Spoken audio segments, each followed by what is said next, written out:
Good evening, everyone, and welcome to the May 8th, 2012 meeting of the Downers Grove Village Council. It's my privilege to call this meeting to order. I would note that there are copies of our agenda on both sides of the room. If anyone would like to pick up a copy and follow along with our items tonight, I would invite you to do so. There will be multiple opportunities for public comment, both with respect to items that are on our agenda tonight, and also a segment where we entertain comments of a general nature with respect to items that are not on our agenda for discussion or a vote this evening. It is customary for us to begin our meetings by reciting the Pledge of Allegiance, so at this point I would ask everyone to please rise and join us in the pledge. I pledge allegiance to the flag of the United States of America and to the republic for which it stands, one nation, under God, indivisible, with liberty and justice for all. Thank you. This time I'd like to ask our fine village clerk to please call the roll. Commissioner RHEINTGEN. Here. Commissioner Barnett. Here. Commissioner Neustadt. Here. Commissioner Durkin. Here. Commissioner WALDACK. Here. Commissioner SCHNELL. Here. Mayor TULLY. Here. Thank you very much. That brings us to item 3 on our agenda, which pertains to the adoption of minutes from prior council meetings. We have one set of minutes on tonight's agenda, and those would be the ones from our May 1st, 2012 regular council meeting. Are there any changes, corrections, comments from any members of the council with respect to those minutes? Hearing none, do I have a motion to approve? So moved. Second. All in favor? Aye. Any opposed? Those minutes are unanimously adopted. And here we are already at item 4. This is the portion of the evening when we entertain public comments with respect to matters of a general nature on matters that are not appearing on tonight's agenda. So if there are any public comments of a general nature, the custom is to please come down to the podium, give us your name and address, and we would welcome hearing from you. Any questions or comments of a general nature? Seeing as there's no mad dash to the podium, we will move on to item 5, public hearings. There are no public hearings tonight, so we'll go right to item 6, our consent agenda. We have 2 items on our consent agenda. Do I have a motion to approve the consent agenda as presented? So moved. Second. Any questions or comments from the audience with respect to either of the items on the consent agenda? Any questions or comments from any members of the village council with respect to either of the items on the consent agenda? Hearing none. Roll call, please. Commissioner SCHNELL. Aye. Commissioner Durkin. Aye. Commissioner RHEINTGEN. Aye. Commissioner Barnett. Aye. Commissioner Neustadt. Aye. Commissioner WALDACK. Aye. Mayor TULLY. Aye. Consent agenda passes unanimously. Brings us to item 7, our active agenda. We have 2 items on our active agenda for a vote tonight. Item 7A, do I have a motion to adopt an ordinance amending the village's stormwater and floodplain ordinance to mirror the one newly adopted by the County of DuPage? Mayor Tully, I move to adopt an ordinance adopting an amended stormwater and floodplain ordinance and adopt the general certifications as approved by DuPage County on April 24th, 2012. Second. Any questions or comments on this item from any members of the audience? Any questions or comments from any members of the village council? I will just simply point out that it is somewhat our obligation to adopt these amendments because as a full waiver community, we have to follow the county ordinance. And since the county recently changed and adopted a new stormwater ordinance, this is essentially our also adopting it and committing to follow it as a full waiver community. Roll call, please. Commissioner SCHNELL. Aye. Commissioner Durkin. Aye. Commissioner RHEINTGEN. Aye. Commissioner Barnett. Aye. Commissioner Neustadt. Aye. Commissioner WALDACK. Aye. Mayor TULLY. Aye. The matter passes unanimously. That brings us to item 7B. Do I have a motion to adopt a resolution authorizing a sales tax rebate agreement with the Lemon Tree LLC as presented? Mayor Tully, I move to adopt a resolution authorizing execution of a sales tax rebate agreement between the Village of Downers Grove and the Lemon Tree LLC as presented this evening. Second. Any questions or comments from any members of the audience with respect to this item? Any questions or comments from any members of the village council with respect to this item? Commissioner Neustadt. Thank you, Mayor. I will be in support of this tax rebate agreement this evening. I think it's an important tool that we use in economic development. We use it not only with an organization like Lemon Tree, but we have many other sales tax rebate agreements out there for car dealers along Ogden Avenue and other places in the village. It allows us to remain a vibrant and growing community, and I think that it shows that we help foster and bring good business to Downers Grove. So I will be in support of this and appreciate all the extra information that staff provided today in the questions. Thank you. Thank you, Commissioner. Commissioner Waldack. Thank you, Mayor. Let me, as I did several months ago, preface my remarks by saying Lemon Tree is a great business. It's a specialty business. It's a great destination. It's an addition to our downtown. It's a great business, and I urge everybody to, if you haven't visited it, to shop and actually spend money there. But that's not why we're talking about it tonight. This isn't a shout out to urge everybody just to shop there. We have village business, and I don't know, Lincoln, there's a story about Lincoln who went to his press corps and asked the question, how many legs does a dog have if you call a tail a leg? And somebody in the press corps said 5. And Lincoln says, no, just because you call a tail a leg doesn't make it one. And I think that's the situation we have here. The question is not whether we like the lemon tree. I think we all like the lemon tree, but the question is whether the village should give away 100% sales tax receipts for groceries totaling about $14,000 to a business. First of all, this is written up retroactively. We talked about this last December. Lemon Tree sat on it, asked for additional items, and jockeyed back and forth. And here it is back before us, and now they want the retroactive payments. And I don't think that doesn't sound right to me. This is a giveaway of tax dollars, about $14,000 now, and as the time value of money goes, this could possibly double. This is pure and simply, to me, to my way of thinking, corporate welfare.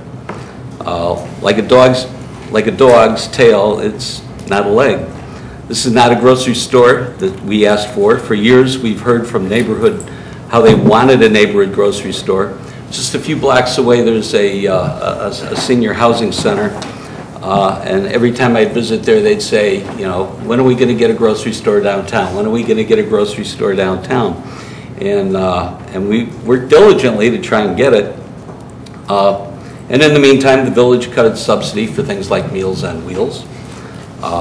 They also cut transportation costs, or transportation subsidies, so it costs more for them to travel outside the downtown area. For people making maybe Social Security about $1,000 a month, raised their cost of transportation by $60 a month. And that's substantial. And the village said that it wasn't financially sustainable.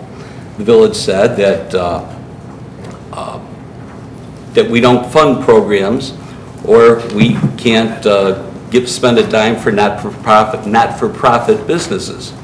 However, we're talking about $14,000 or more to give away to a for-profit business, and that to me is corporate welfare. So the residents wanted a neighborhood grocery store, and now when I go visit those seniors, they still ask me, when are we going to get a neighborhood grocery store? And I start to mention the lemon tree, and they all laugh, and they aren't really laughing. They're kind of angry over the fact they don't recognize it as their neighborhood grocery store, because they'll tell you they can't afford to shop there. And a lot of people tell me that they can't afford, you know, it isn't the type of store where you go and get your weekly groceries. It isn't the grocery store that we imagined or that we really wanted that would serve the neighborhood. We would hear words like it's a unique business model. Great, but it's not a neighborhood grocery store.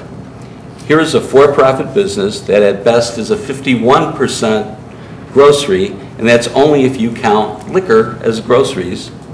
And if you take away the liquor portion of it, they won't make it at all to that 50%. We hear it's a destination that people come to. That's great too. It's a great destination. But that's further evidence that they are not really the neighborhood grocery store that we negotiated for. Very language in the agreement, if you read through the agreement, doesn't say it's a neighborhood grocery store. It does say it's a specialty grocery store. It's more specialty than anything. The village has a TIF district, and we told the residents that they would be paid back by increased property values and sales tax. Well, 90%, the plan was 90% of the ground level property was to be designated for sales tax revenue producing businesses. The council gave that away when we allowed ATI in, and they aren't paying the sales tax. Well, now we have the lemon tree, and we're going to give 100% of the grocery sales tax from what they're calling a grocery store.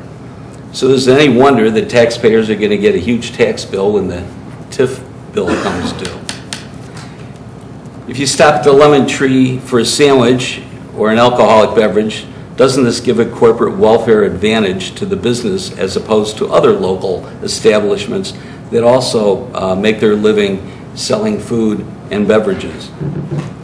The books aren't going to differentiate between groceries and beverages and sandwiches. The Lemon Tree starts with a $14,000 advantage.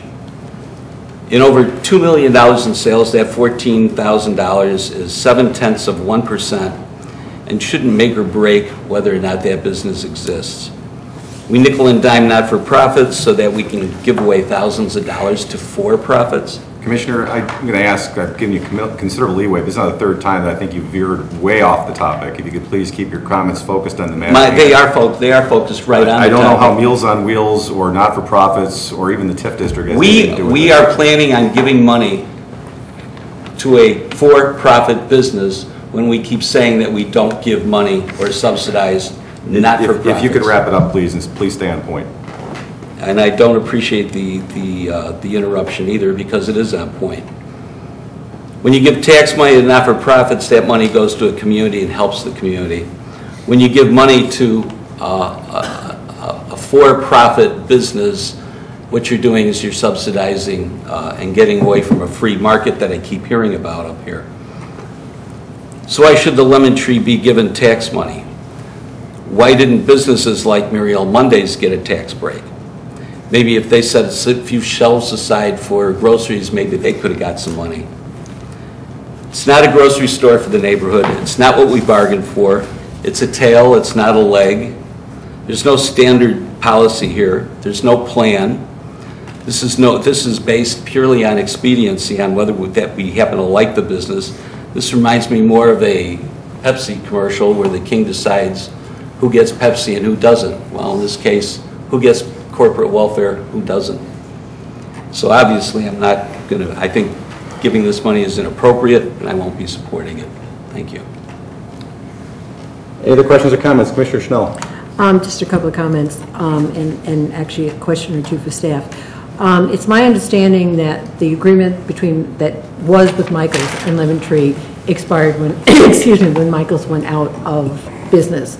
The amount of money that Lemon Tree received from that agreement is almost an exact duplicate of the amount of money that they would be getting from this agreement.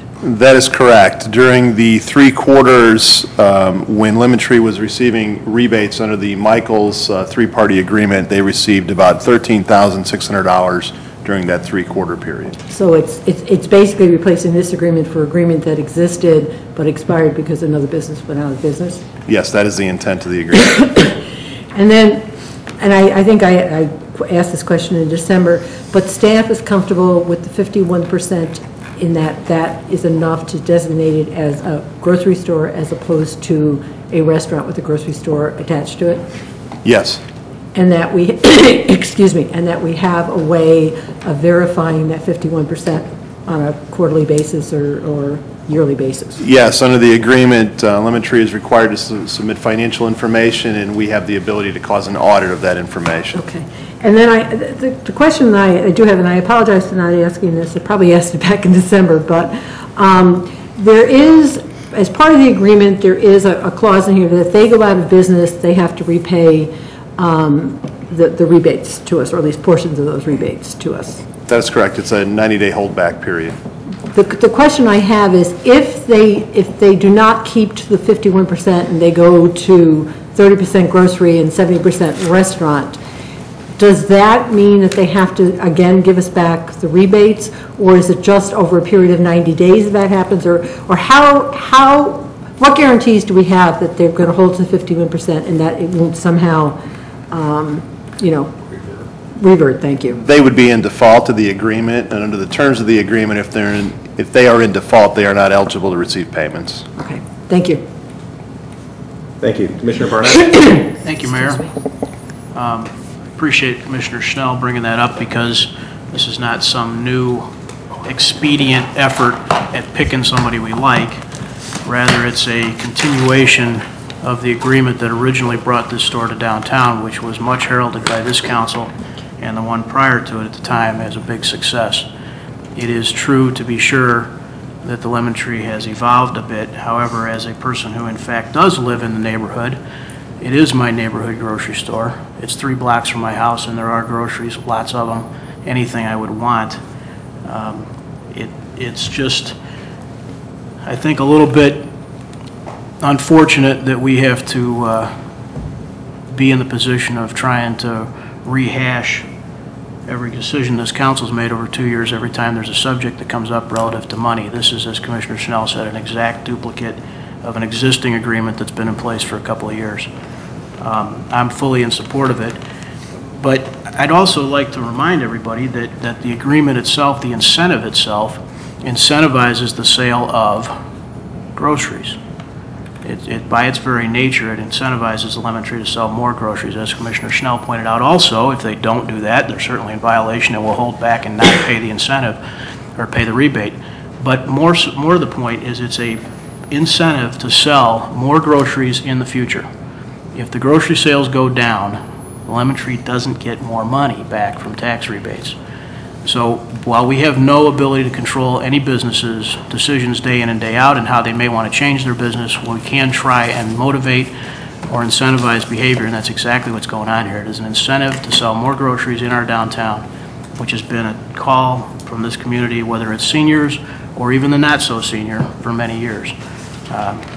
Mayor, I'll be in full support of this thing, and I appreciate you trying to keep us pointed in the right direction. Well, just trying to act as the presiding officer and enforce the council rules when the situation calls for it. Any other questions or comments from members of the council with respect to this item? I won't repeat what's been said, but I think it's important to point out that we have talked about this quite a bit, and it was several months ago, more than several months ago, and it seems like the only thing it's expanded with the passage of time or the length of the speeches and the distance from the point at hand.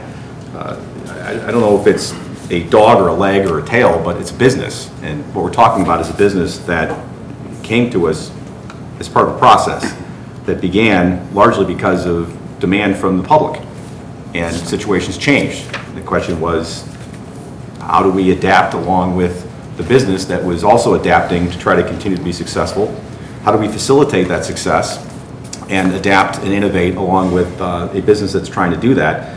And I think basically what we're being asked to do is very nominal. I mean, we're talking about $14,000, not in tax money that's being given away. Let's be clear about it. This is rebates.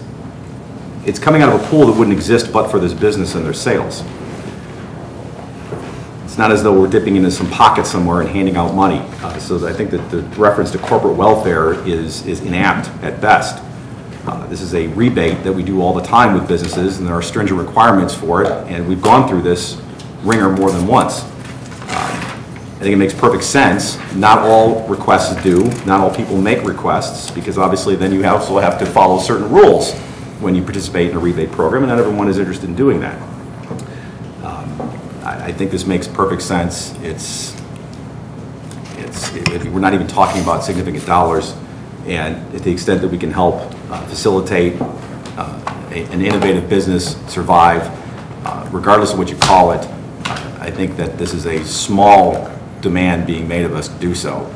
And we've gone through it numerous times, and economically, and as part of our overall vision for the community, it makes perfect sense. So I will be, and this will come as no surprise, as I've said before, voting in favor of it. Any other questions or comments from members of the council? Roll call, please. Commissioner Barnett? Aye. Commissioner Neustadt? Aye. Commissioner Rankin? Aye. Commissioner Durkin? Aye. Commissioner Waldeck? Nay. Commissioner Schnell? Aye. Mayor Tully? Aye. Matter passes. That brings us to the end of our active agenda and brings us to item 8, which is our first reading, or what is also known as the workshop portion of our agenda, where matters are presented for discussion only and will be presented possibly for a vote at a later point in time. We have 2 items on, I'm sorry, spoke too soon. We have 4 items on our first reading tonight. And custom dictates that the village manager introduce each of these items, so I'll turn the meeting over to Manager Fieldman at this point in time. And I will introduce our Finance Director, Judy Budney, who is here to present information regarding an agreement with Cole Taylor Bank for our village banking services. Judy.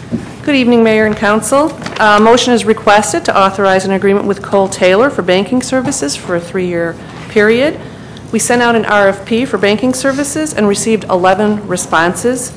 Based on our selection criteria, we narrowed down to 2 finalists.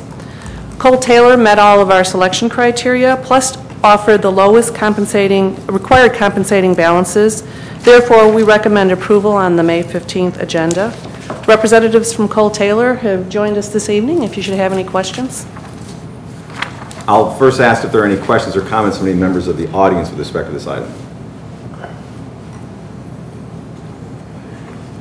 At this time, I would like to recuse myself from any discussion and vote relating to the village's banking services. I'm an employee of MB Financial Bank, and although they were not awarded the contract, they did submit a proposal.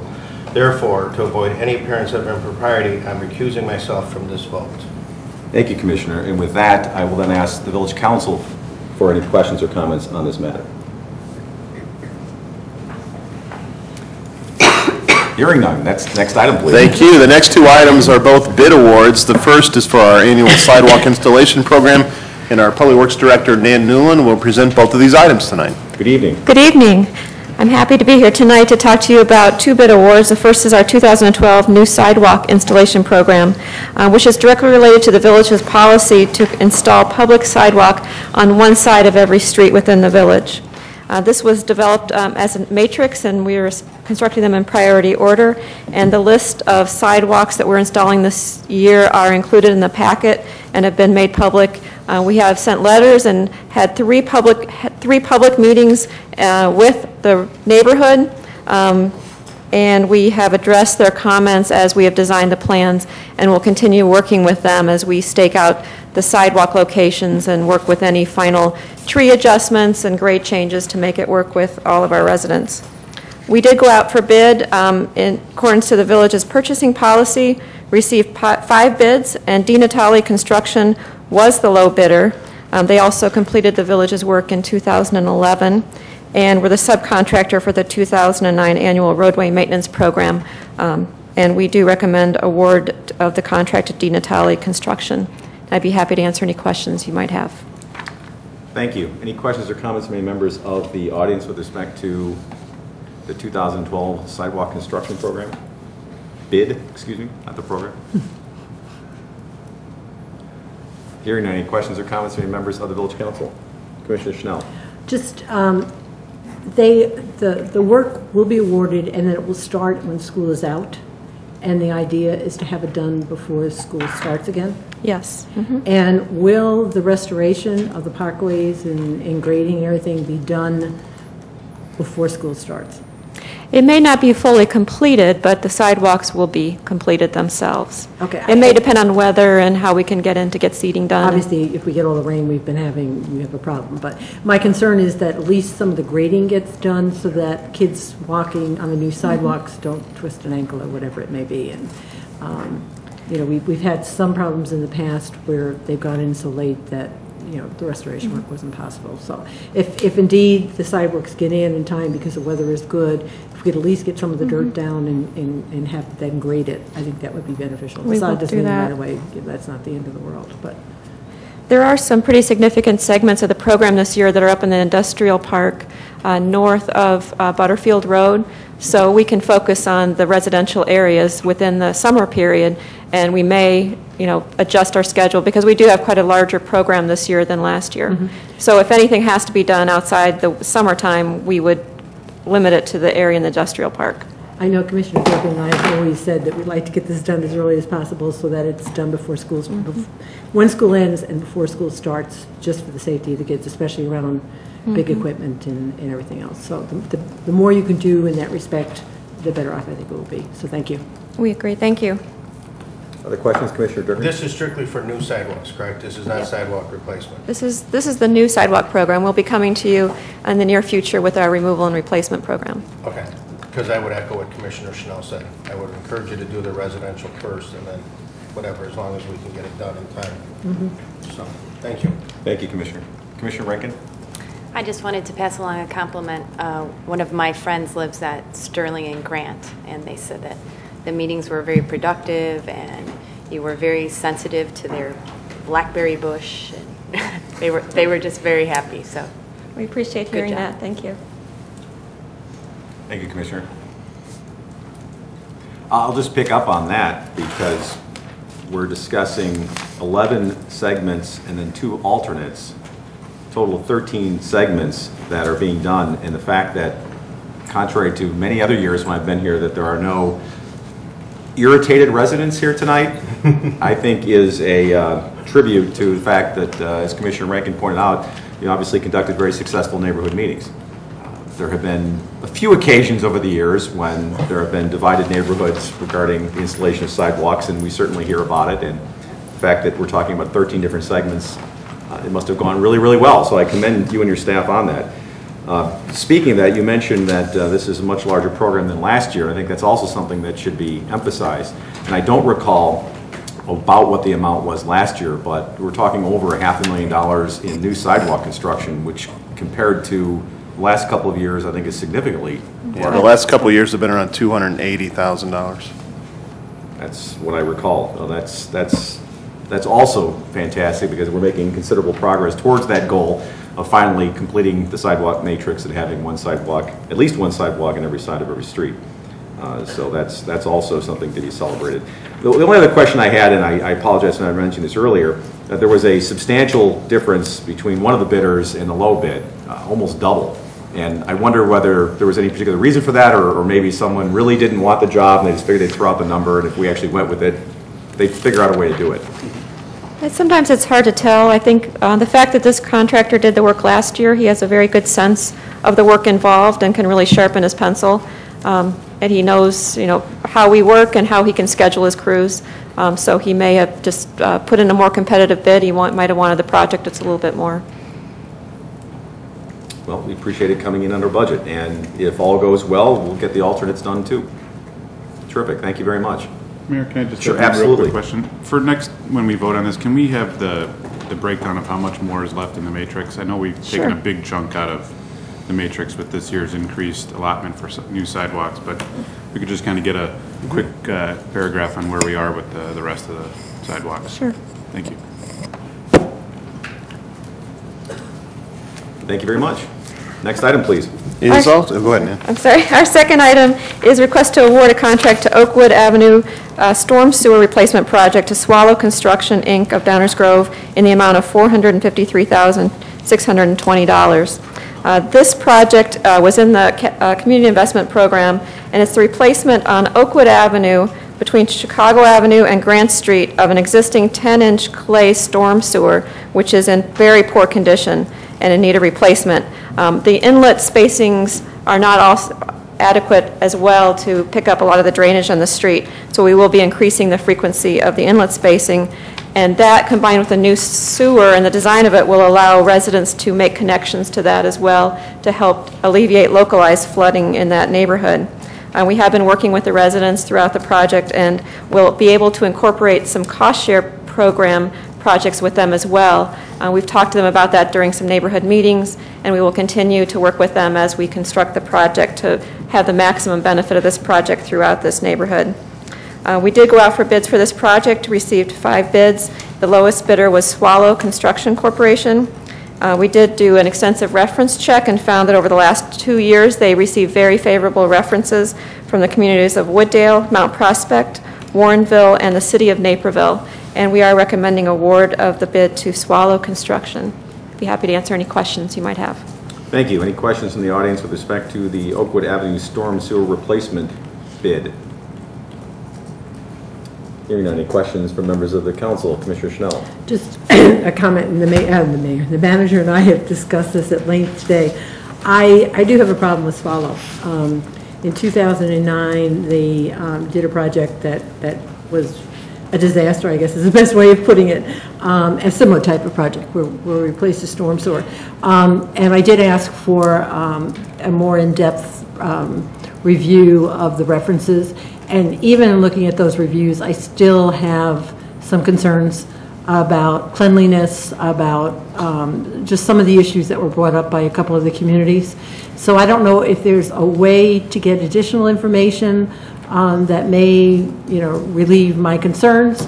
If not, at this point, I'm not sure I can actually vote to swallow next week, but I would like to give it the week to think it over and to get additional information. These kinds of projects are very time sensitive, are very disruptive to the residential community, and I'm just concerned about problems that we had with, not access to driveways and things being ripped up for longer than it should have been, et cetera, et cetera, et cetera. And I know they've changed crews, and I know that there have been some positive references, but there were also, I think, some comments in there that red flagged it for me. So, as I said, I don't know if there's any additional information that we can get. If there is, fine. If not, I'm just going to have to really think about this.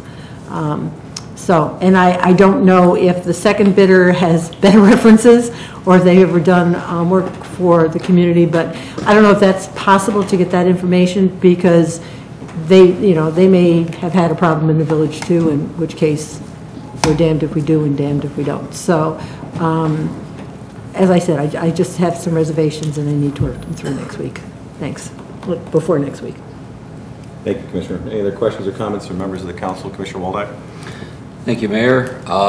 Looking at the consultant evaluation from 2009, it's definitely not a positive report. Interaction with the public goes from average to poor. Key question on here, should the village contract with this vendor in the future? And the no box is X'd. And then the comments that came with it on that particular evaluation. I think this is the kind of thing I was looking for when I first suggested years ago that we do a consultant evaluation, is that we get these kind of things. And this is probably the worst evaluation I've ever seen.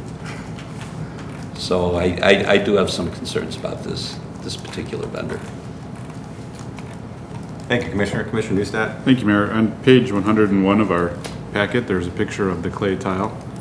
How old is this infrastructure in Oakwood Avenue? Do we have any idea about? I don't know, but I would venture, clay tile hasn't been used for a very long time. So I'm guessing we're talking probably over 80 years old.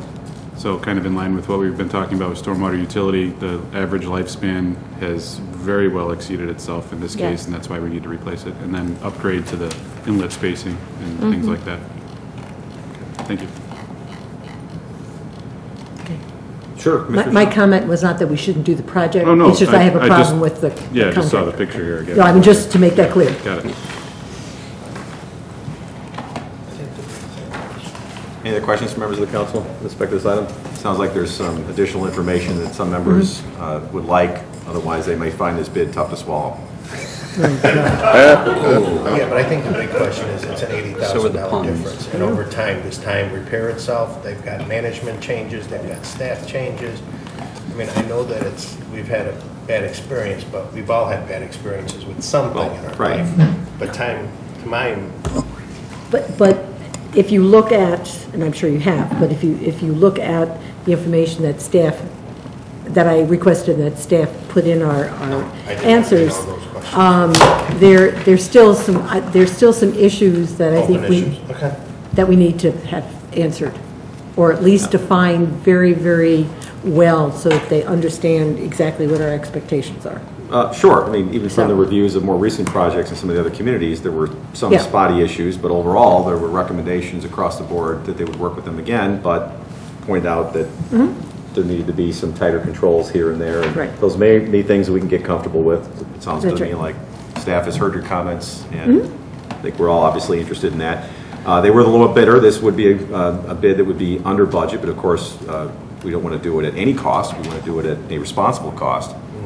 The next bidder was over what we budgeted for this, so there's some trade-offs, but we'll have to see whether everyone can get comfortable with that between now and when we vote on this. I think the trade-off for me is yes, there's a big difference in price, but if the customer service aspect and the whole process for our residents is bad, and we had a lot of of problems and all sorts of issues that come up, we may have saved some money, but we're going to spend a lot of money too. So I need to feel comfortable with this. Sure. No, it's all about achieving balance. At some point in time, $30,000 to be comfortable is one thing, but $300,000 is probably $300,000, we can go out there and smooth the driveway ourselves. But I need to be sure.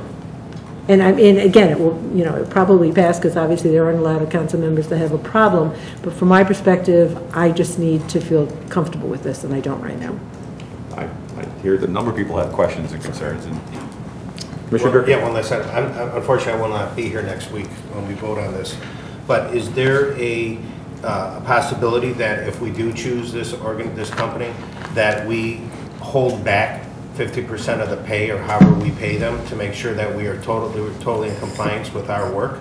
I think we'll have to just follow our own bid specs. There are ways things we already do to guarantee performance and make sure these things don't happen again, so we can get some additional information on what techniques we would use. There's bid deposits and bond requirements. Yeah, I understand, but if there's no way we can maybe go to the max of our policy versus what we normally Sure. Oh, I think that the concern that, it's a fair point, Commissioner, but I think what Commissioner Schnell is speaking about is if you can, as well as Commissioner WALDACK, if you can identify someone that you won't have the problem with in the first place, that would be your choice. Right.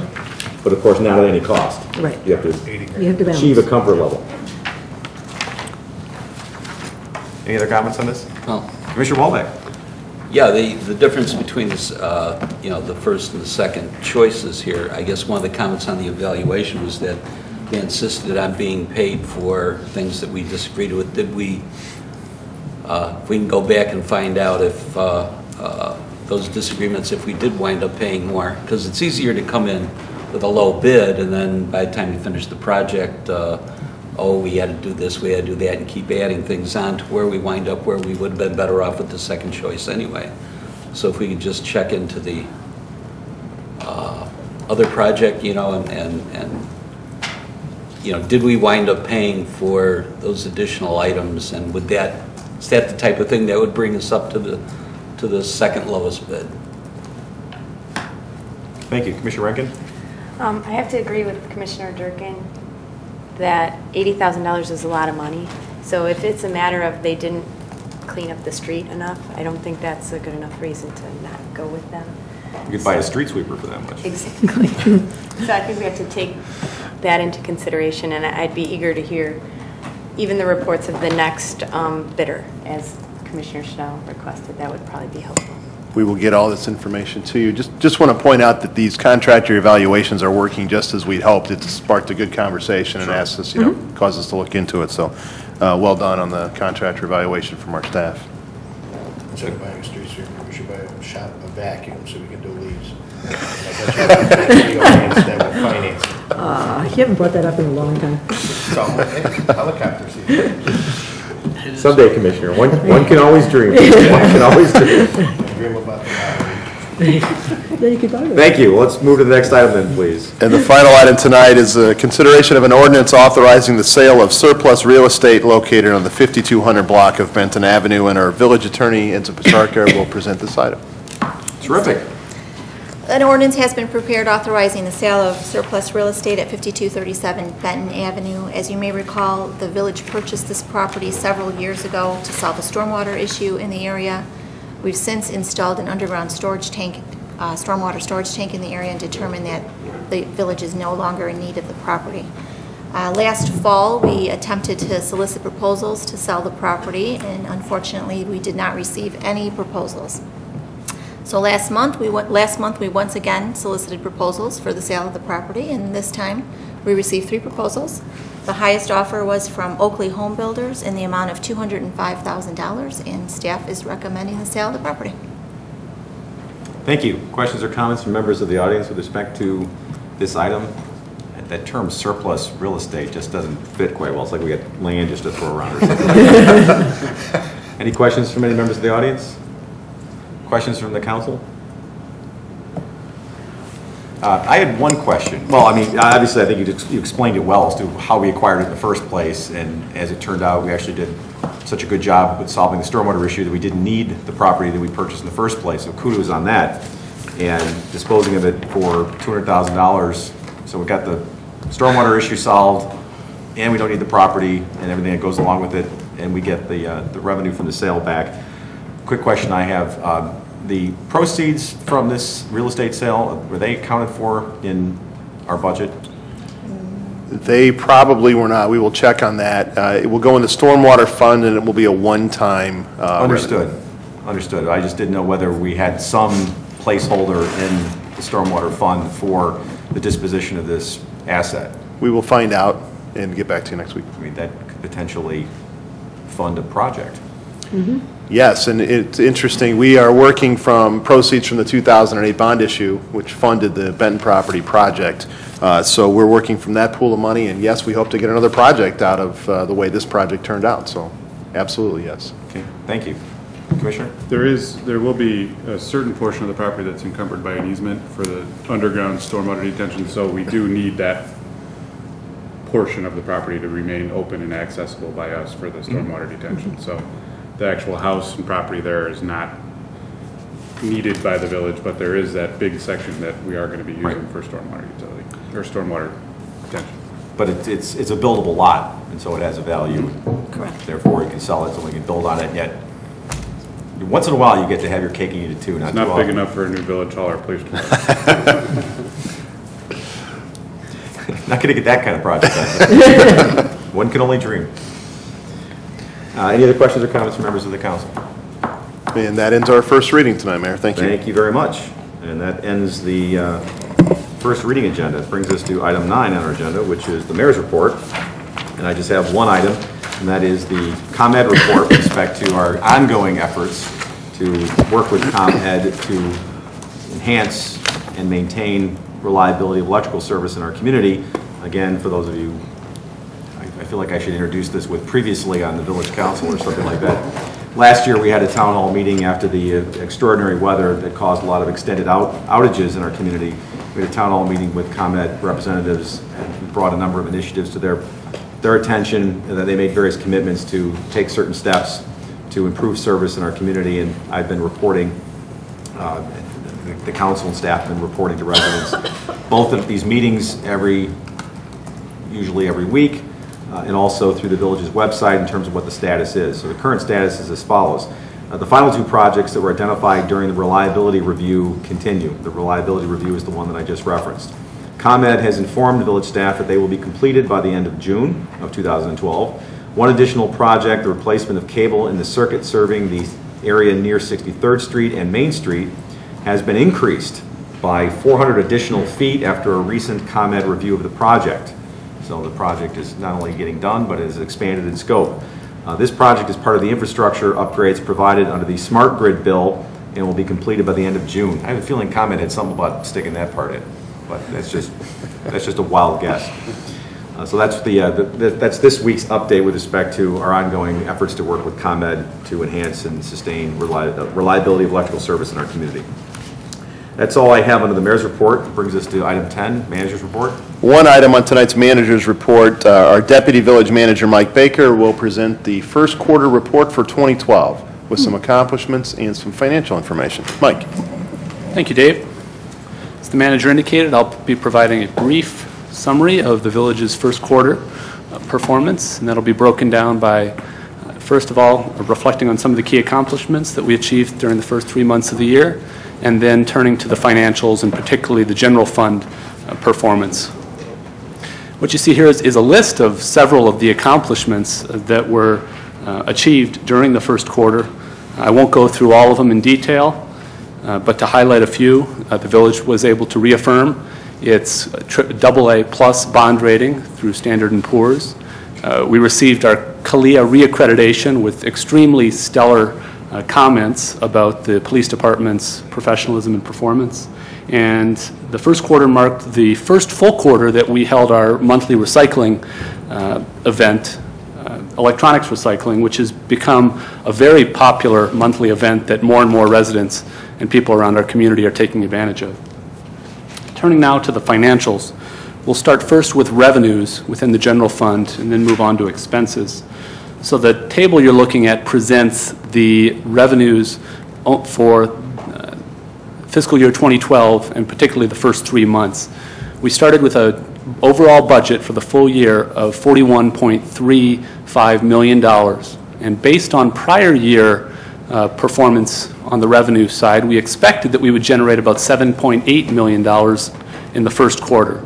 Well, we actually generated $8.4 million, meaning that we exceeded our revenue targets by about $640,000. And I'll go into some explanation about where that happened and why. And that's described in this list here. Again, overall, revenues tracking above budget. That's due in large part to our building permit activity exceeding what we had expected.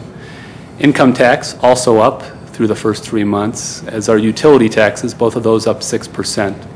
And we received a couple of sort of one-time revenues in the form of the Westmont dispatch that we had not received during the first quarter of 2011 because it went into effect during the middle of the year of last year. And you'll recall the Prince Street vacation from District 99 when they acquired that property. We received the $74,000 from them. Otherwise, revenues are tracking at or near budget. Turning now to the expense side. Actually, 2 more points on the revenue side just to highlight. There are a couple of issues that we're closely monitoring. First of all, the state, with some of the financial difficulties that it's dealing with, is still 4 months behind in its distribution of income tax. So we're very much mindful of that and working to get those revenues paid in a more timely fashion. And we're doing that by participating with a consortium of other municipalities, and the purpose of which, and it's through DuPage mayors and managers, working with other COGs in the area, to make sure we're working cooperatively with our neighboring municipalities and others throughout the region and state to protect state-shared revenues and the revenues that municipalities rely on. So that's a group that recently formed and we're an active contributor to. Turning now to the expense side, we also have some good news. Again, we had expenses at $41.35 million. We expected just over $8 million for the first 3 months of the year, and the actual expenses came in slightly below what our expectations were. The reason for that, primarily the lower than expected expenses related to snow and ice removal activities because of the mild winter. One issue to highlight, and we won't really see the impact until next year, but the higher than expected fuel cost is something that we're obviously working to address, and in part the way we're doing that is through a lot of our alternative fuel initiatives, which we're still very much pursuing. We'll continue to carefully monitor and track expenses in the general fund and really throughout our budget by continuing to operate and pursue efficiencies, which is one of the core elements of our long-range financial plan. We'll closely monitor those expenses, and on the staffing side, closely take a look at and replace only essential vacancies when positions come open. That concludes my report. Thank you very much. Any questions or comments from any members of the audience with respect to this report? Very concise, filled with lots of powerful facts. Thank you. Any questions from the audience? Any questions from any members of the Village Council? Commissioner Neustadt. It's great to see those facts before we head into the long-range financial planning meeting. I think they tie in very well together to see that the actual plan is working. So they teed it up very nicely for us and for everybody at home, but I appreciate that great information to see that before we head into our next segment of our meetings tonight. Thank you.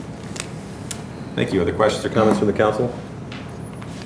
That was a very nice introduction to the next part of our meeting this evening. That ends our manager's report. Thank you.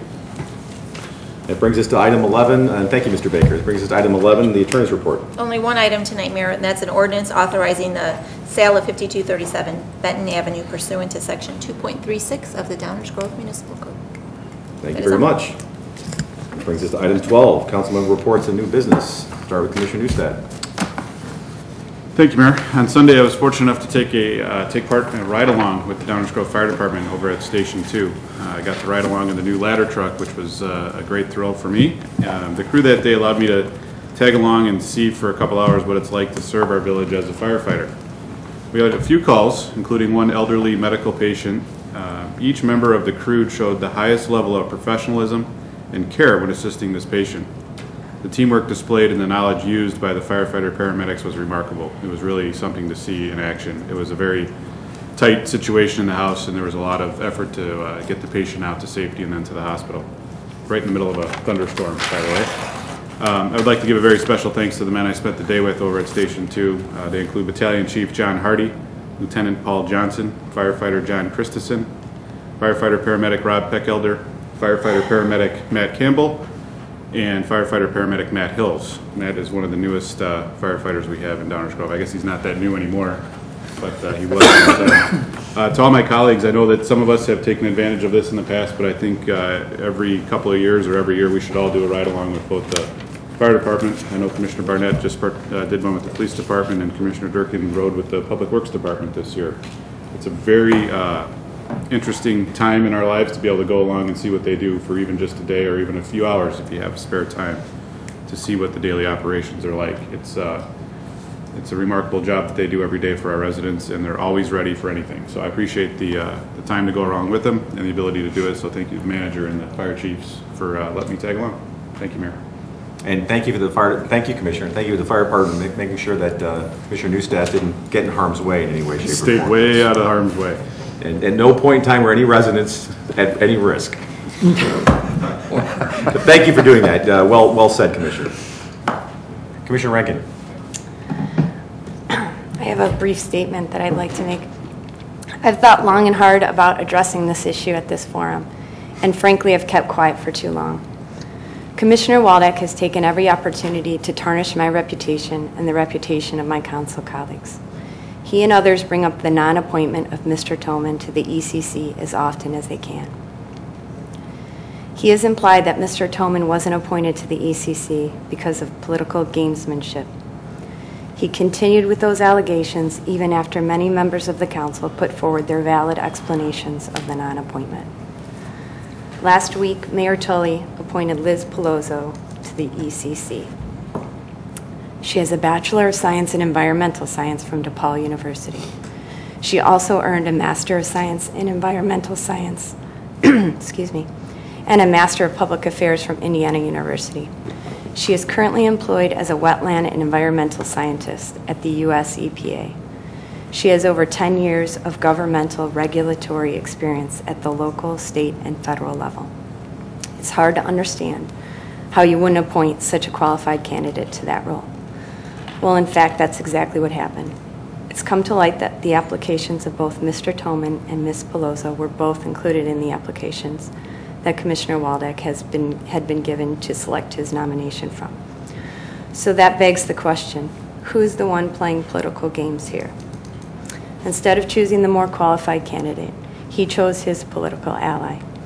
I'm more than eager to hear the reasons why Commissioner Waldeck would appoint his political ally to the ECC over an exceptionally qualified candidate.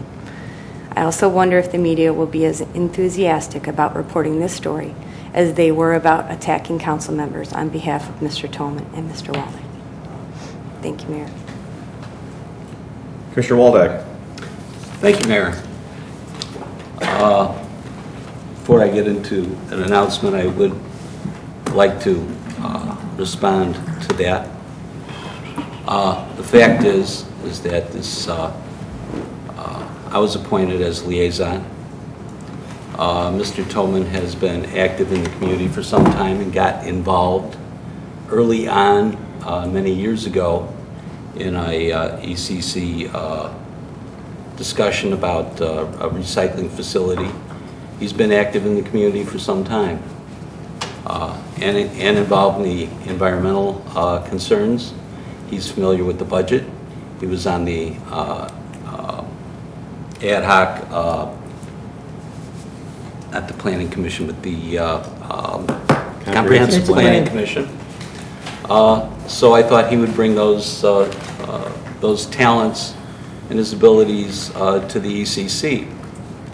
I've tried to nominate him before, and he was also turned down by the same group, basically for the same reasons, for another commission, not put up by me. This was a quick, we had a vacancy on that board. That person had moved on to the Planning Commission. I wanted to fill that seat very quickly, and knew of Mr. Toman, tried Mr. Toman before. I ran it by the mayor. I did not make this decision on my own. I don't have that power. I did discuss it with the mayor. The mayor also thought it was a good idea. I have been forthcoming in all my reasons for my nominations and the reasons why I put him forward. You'll notice that when the mayor did put up Ms. Peloso at the last meeting, I did compliment him on that. So he had a qualified person, someone who was qualified for a number of years and who has tried to get on the board for a number of years, and I thought would be a good addition. Since this attack has been a bit of a surprise, I'll be more forthcoming. I'll list out more reasonable reasons for the press and anybody who wants to know. I'm rather transparent. I do answer the questions when asked. I don't. My complaint with the process the last time was that it was a go. It was meant to be a go, and according to the process, you commit. You had plenty of time to vet an individual. As with all cases, we vet individuals over a time period, and at the end of that vetting period, you commit to voting for or against, or let the mayor know why you are or not in favor of a particular nomination, and you do so before the name is put up in public. The name was put up in public, and this process was set up so that we don't publicly embarrass an individual. And it fell apart. I don't know why. Nobody was given a reason why. Vague reasons. Shouldn't have happened. Could have pulled it off earlier. Could have indicated to the mayor and others that it could have been pulled off earlier, and it wouldn't have gotten that far. Like I say, anybody has any additional questions or wants information on it, I'll be happy to put it forward. And as ECC former liaison, I don't know what the liaison thing is now, it was meant to be a very good process. All it asked for was a little vetting and integrity and maybe a little reciprocity. And that failed, so enough of that. But if anybody has any concerns, I'll be happy. I've been transparent in my answers. I'll continue to be, and I wish others would be as well. Anyway, on to reporting out. Before we meet next week, next Tuesday, next Monday, the 14th, we will have the annual Barth ceremony. Officer Barth was a policeman who was murdered in the line of duty 30-something years ago. I'm sorry for forgetting the actual number of years, but anyway, we have an annual ceremony honoring Officer Barth and in general all officers who serve and are injured and killed in the line of duty around the country. And I think, you know, the city of Chicago had a ceremony as well. There's a lot of events around the country remembering people who put themselves at risk for us. It's a great ceremony. It's at Barth Pond at 1 o'clock on Monday. Hopefully, if the mayor will cooperate and promise good weather, maybe we will get good weather. It's a very moving ceremony, and since I've been commissioner, almost 7 years now, I've been going to the ceremony. It is very moving. If you haven't attended one, please do so. And that is followed, that ceremony is at 1 o'clock at Barth Pond, and then we have the Commendation Awards ceremony at 7 p.m. in the council chambers. And I'm not sure if that's televised live or anyway, if there's a way you can get here to see that. There's awards given. Also, you'll hear a number of stories of the actions of your police department. actions of bravery, life-saving awards for civilians that help our police department cooperate. So next Monday, the 14th, very important day. Participate if you can. Thanks. Thank you, Commissioner. Commissioner Barnett. Thank you, Mayor. I don't have quite as few many words planned as Commissioner Newstead, but apparently it was council ride-along weekend. I spent Friday night into Saturday morning with our police department, and Not in custody. not in custody, which felt pretty good, because because that wouldn't be any fun based on what I saw on Friday night. But everything Commissioner Newstead said about our fire department and our employees in general, and you've heard it from me before on some of the other ride-alongs, I was reminded again about how the words that come to mind are professional, compassionate, empathy. Our folks, particularly the people that are on the street, whether it's public works or it's fire department or the police department, are just often in contact with residents in something less than an ideal situation. They're not there usually to stop by and have a cocktail with their neighbor. They're there because somebody's in trouble, somebody needs something, some street is flooding, somebody's done something wrong. And our crew, this is I think the 5th or 6th time I've spent some time with the folks doing the real work. And our crew, top to bottom, do a fantastic job. They really do. They represent us well, and they serve our residents. In particular, I just wanted to particularly thank the people who kind of did have to put up with me on Friday night. Sergeant Mike DeVries, Officer Scott Van Almen, and Officer Samantha Rohde.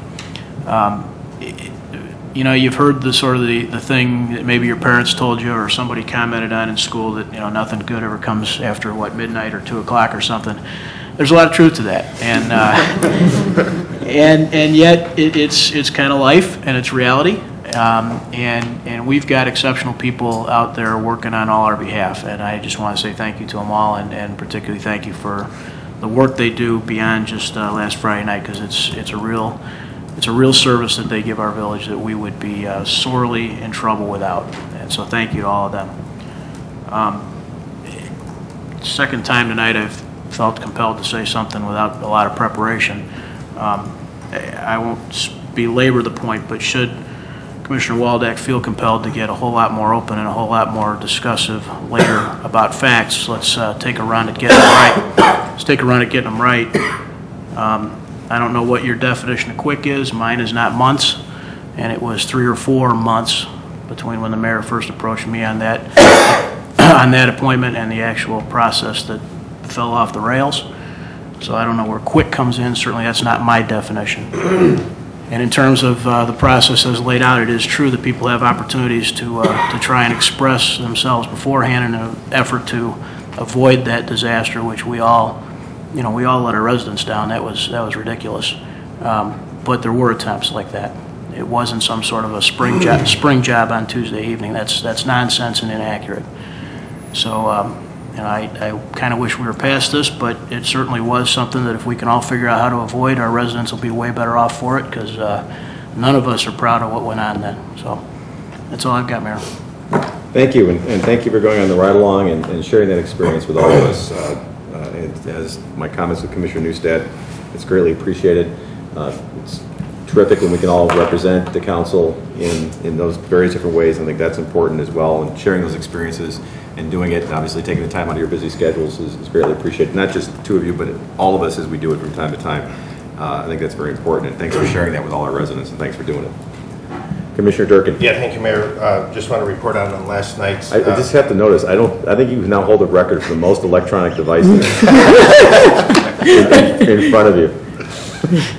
Yeah. I'm quite impressed. Thank you. All right, back to business there. We held the... when did we start?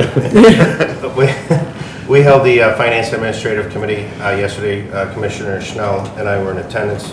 We had a wonderful guest appearance by the full council and the mayor. We had staff present. The discussion yesterday was basically around the whole discussion was around the council and training policy that we as a village budget. We had great discussion. A lot came out of that meeting, and we gave plenty of homework assignment to staff. And once staff has a chance to review, they're going to draft a policy regarding the travel and training policy for the village, and that will be coming back to the Administrative Finance Committee, and that'll either be in mid-June or early July. So we will be posting that as always. One point that I would like to make out is that we didn't have any public attendance there. And I would highly encourage when we have the policy discussion at the committee level, we do that with the intention of having residents or anyone who's interested in hearing us debate this, because it was a debate yesterday. I think it was a good debate regarding this, that, you know, I highly encourage you to come, because these policies aren't just for this sitting council. This is for years to come down the road. And, you know, just because we're the council that's fiscal and we watch every dime, and we had a lot of discussion about dimes, and if 10 cents is 5 cents or 5 cents is 10 cents or what. You know, there may be councils down the road that may not have the same perspective that we have, or following the policy. So, you know, these are good discussions, and needless to say, there seems to be a little more meat at that level than there are at this council dais. But I just want to thank all those that came last night. And if Commissioner Schnell, if you got anything to add, I defer to you. No, I think you did a great job. That's all I have, Mayor. Thank you. Thank you, Commissioner. Commissioner Schnell. I have nothing further. You sure? I could say a few things. I'm but kidding. I'll I'm pass. kidding. I I'm think kidding. enough has been said already. I'm kidding. Sidewalks. Yes, sidewalks and I didn't. Thank you. I just have a couple things. First of all, echo three things actually. I'll echo Commissioner Waldack's comments about encouraging all residents to, if you have never attended the Officer Richard Barth Memorial Ceremony held at Barth Pond in Patriots Park, which of course is his namesake, I would highly encourage you to do so. It's a very humbling and moving ceremony, and truly reminds us of the sacrifices that our first responders make. He obviously made the first one, and for those who might be interested in more information about Officer Richard Joseph Barth and the circumstances of his service and his end of watch, which was March 18th, 1974, there is a Officer Down Memorial page that you can find on the internet. It's at a site, www.odmp.org, and there is a page devoted to him where you can get more information about it. It's a very moving ceremony because his family attends. Quite a few of them do, and obviously it's an important service for not only our police force, but also many adjoining police forces that come and lend their support. Of course, now the park itself, all the renovations by the Park District are completed, so it should be spectacular in that respect. But it's always been my privilege to attend and my honor to participate, and I would encourage folks to be there, because he is the only officer who's lost in the line of duty, and we always remember that, and then we also pray that there are never any more of our officers lost in the line of duty. And then that evening, which I think it's also very appropriate, that evening we also have a ceremony, or an award ceremony at 7 o'clock here in Village Hall, where service to the community for the previous year by our officers, as well as some civilians, are also recognized, which is also something that I think is very eye-opening and informative and enlightening when you look back in the span of 1 hour and recognize all the different acts of heroism, I will say, that took place in the preceding year. It also brings a new perspective to one's eye. Moving on to two pieces of good news. Well, one's always good news, but one in particular I want to point out is, if you haven't seen the most recent edition of West Suburban Living, the one that just came out this month, there's some good news in there. Downers Grove ranked very highly in terms of its comparison to a number of other communities. In comparison to by my count, about 65 other communities in the western suburbs, Downers Grove was featured in the top 15 or so in a number of different instances, including best overall towns. Downers Grove was ranked number 15 as one of the best communities to live in the western suburbs, again out of about 65 other towns.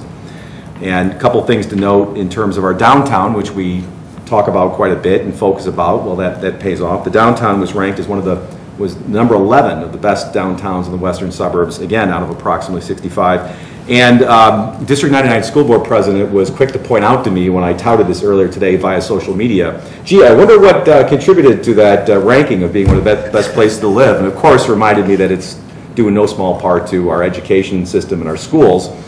And of course, Downers Grove did very well there, ranking 13 out of the approximately 65 or so communities. And I know it wasn't just District 99, but also District 58, as well as our private schools here in Downers Grove. But of course, that just underscores the importance of collaboration, cooperation, and communication between the village and the other taxing bodies, because there are all those things that make Downers Grove such a desirable community to live in. So big collective pat on our backs for being one of the best places to live in the western suburbs.